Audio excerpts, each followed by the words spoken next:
brainwashing of mankind, so that your heroes are now this one from Hollywood and that one from Hollywood. The brainwashing of mankind is just one part of the modern way of life. But there is more political oppression in the world today than ever before. Ask those from Afghanistan who are present in this hall today. And they are from Afghanistan here with us. There is more economic oppression in the world today than ever before in history. Ask Africa. We have Mali here with us today. We have Senegal here with us today. We have Kenya here with us today. We have South Africa here with us today. Go ask them. And they'll tell you of Africa, down in the dust, not just poverty, but destitution. And the wealth of Africa is being drained out of Africa by a people whose greed is indescribable. And it's inexplicable. How can a people have so much greed in them that even from the poor, even from those who have nothing, even from them they will suck the last drop of blood? This is not the best of all worlds. This is a world in which freedom is disappearing. This is a world in which slavery is coming back. And we commend Maulana Siddiq Ahmad Nasir for standing up and offering an intellectual challenge to those who today control the world intellectually.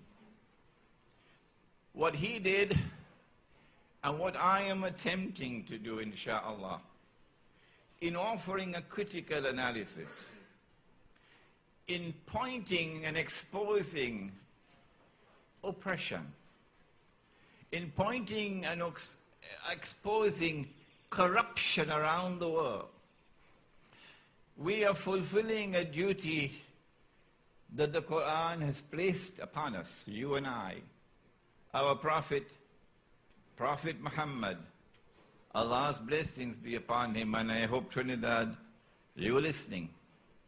He said, if you see something wrong, and don't tell me you have not seen Guantanamo, because it's just around the corner.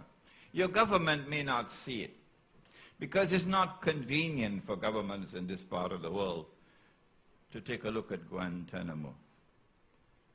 But he said, if you see something wrong, something evil, like that abominable cesspit called Guantanamo, and thank Allah for Dr. Eric Williams, who stood up and demanded the return of Chagaramas.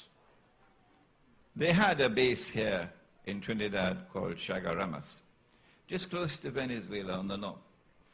And if Dr. Williams had not marched in the rain to demand it back, today we might have had in Chagaramas another stinking cesspit. You may not like this violent language of mine, but someone has to be the voice for those who have no voice. If Dr. Williams had not stood up and declared Massa Day done, today Chagaramas might be a stinking cesspit of oppression and torture.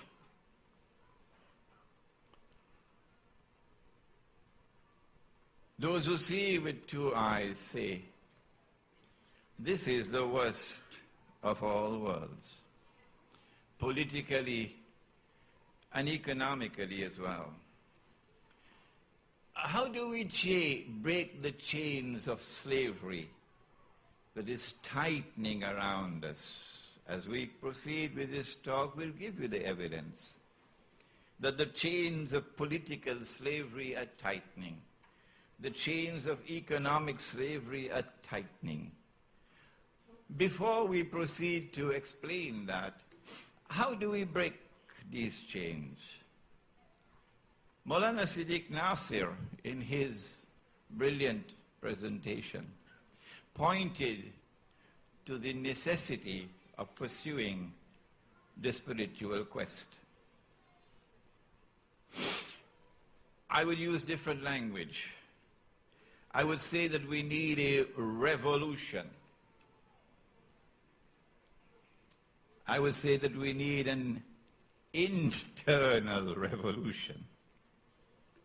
I would say we need an internal spiritual revolution. And you don't need to go to Al-Azhar University for that. In fact, that's the last place I'll go for it. Malcolm X never went to Al-Azhar. Malcolm X could not speak Arabic. But Malcolm X was a man who was internally free. He was not a house slave in a White House. No. He was a slave like all the rest of us. But he was a field slave, he said. Because inside of him, he was free. And if we are to be a free people, if we are to recover freedom, in order to pursue the quest for political freedom, in order to pursue the quest for economic freedom, which we will be explaining this afternoon, the first thing we have to do, Trinidad and Tobago, is to be internally free, to pursue an internal spiritual revolution.